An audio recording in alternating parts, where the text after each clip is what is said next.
The Evolving Stars event is starting soon in Pokemon Go. Let's go through some tips and tricks to help you guys maximize on this event. Let's get right into it. So this event is October 5th, 10 a.m. to October 11th, 8 p.m. So only 6 days long. You'll be able to evolve your Cosmog into a Cosmoem for 25 candies once the event starts, as some more pages of the Season of Light special research will be unlocked, leading us to evolve that. Well, during the event, we'll have Kakuna, Pidgeot, Poliwhirl, Kadabra, Haunter, Rhyhorn, Seadra, Scyther, Eevee, Swinub, Ralts, Duskull, Tynamo, Litwick, and Helioptile. Once during the event, we'll have Slowpoke, Onix, Scyther, Porygon, and Sunkern. 3 stars will have Magneton, Rhyhorn, Togetic, and Piloswine. 5 stars will have Yveltal until the 8th, switching into Xerneas halfway through the event. And same with the Mega Raids, starting with Lopunny until the 8th, switching into Mega Manectric. There will be a Gyarados raid day intertwined with this event on the 8th from 2 to 5 p.m. Mega Gyarados raids will be the only available raids. You can get up to 5 free raid passes from spinning gyms, and you'll have an increased chance of finding shiny Gyarados with a 1 in 10 shiny rate. We'll talk about some tips for that mini event later in the video. As for most events, we also have some exclusive field research going down. The task will be catch 3 EVs for 20 EV candy, evolve a Pokemon for 500 Stardust, evolve 3 Pokemon for 2,000 Stardust, power Pokemon 7 times for 25 Mega Gyarados energy, spin 10 Pokestops or gyms for a Metal Coat, or spin 20 Pokestops or gyms for a Unova Stone. Those Unova Stones are great to start stocking upon during this event for Litwick community, because you do need a Unova Stone to make the evolution from Lampent into Chandelure. Also be a collection challenge we will be getting during the event.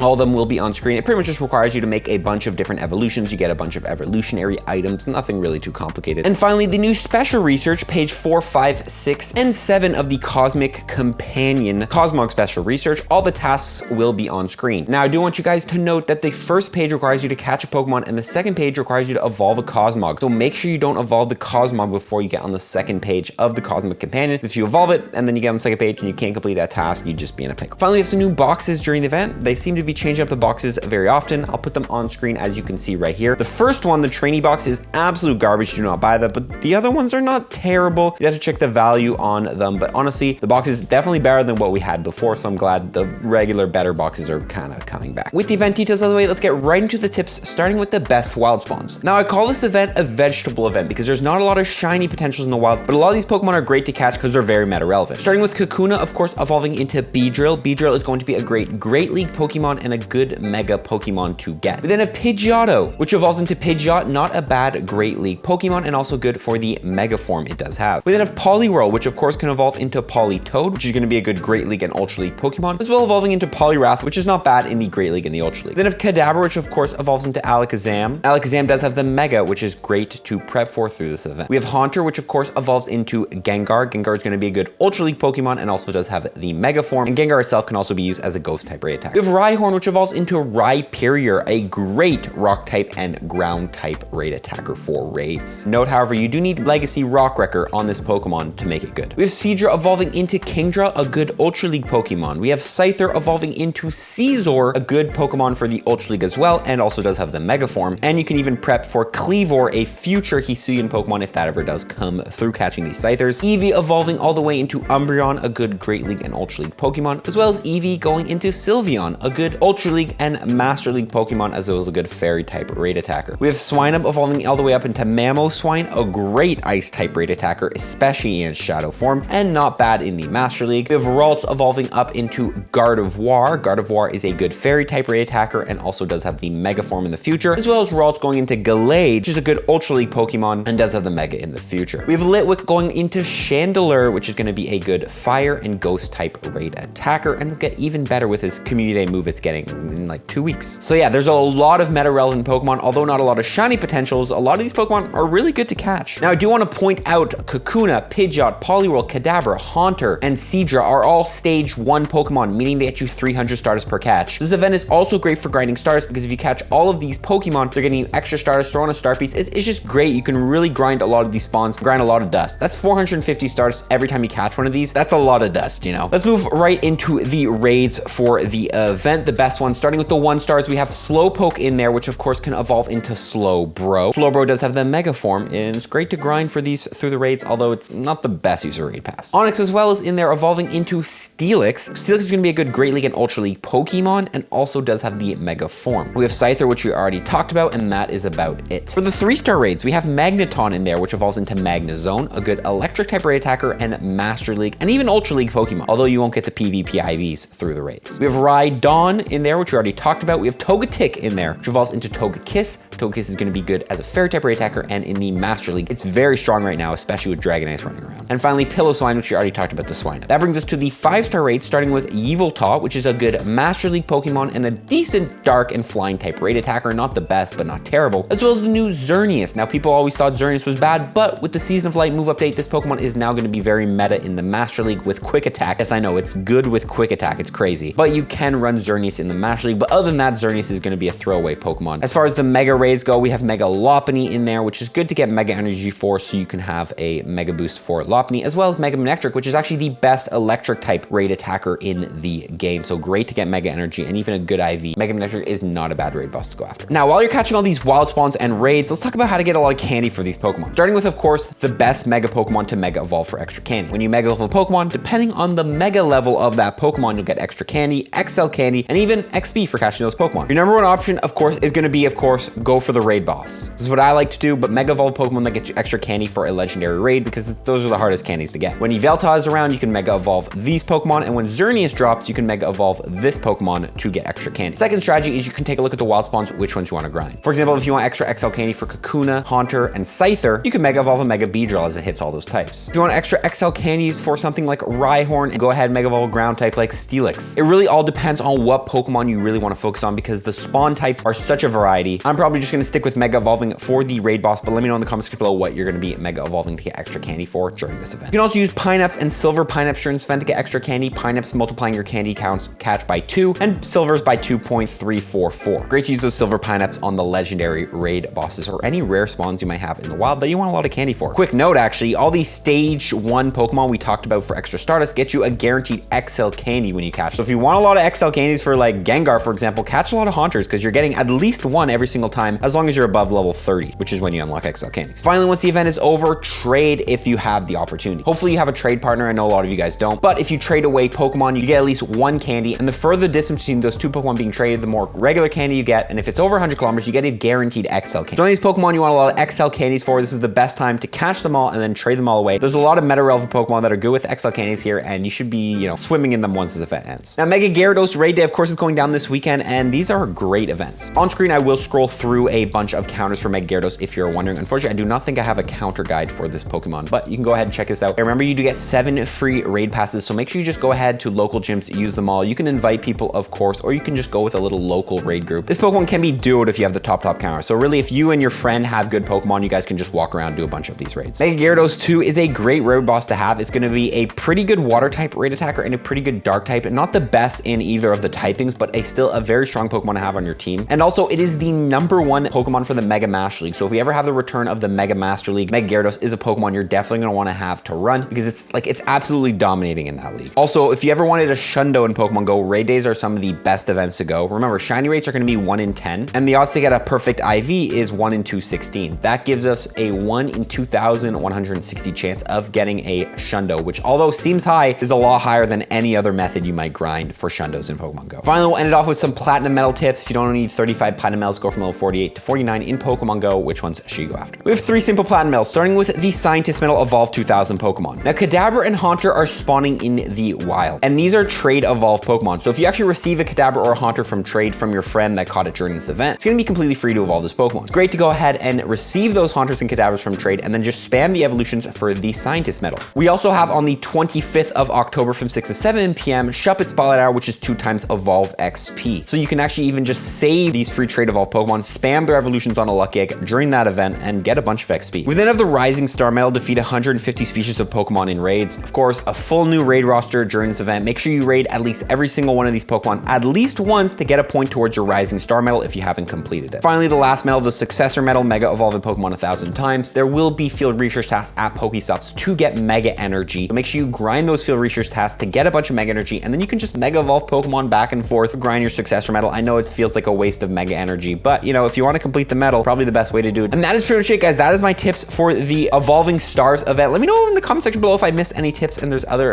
anything else you guys want to share. Honestly, this event, again, is like vegetables. That's my best way to describe it. There's not a lot of fun shinies in the wild, and a lot of these Pokemon have been there a while, but a lot of them are meta relevant and great to grind candies and XL candies for. Okay, guys, have an amazing rest of your day. Follow for more tips. Good luck during the event. Peace.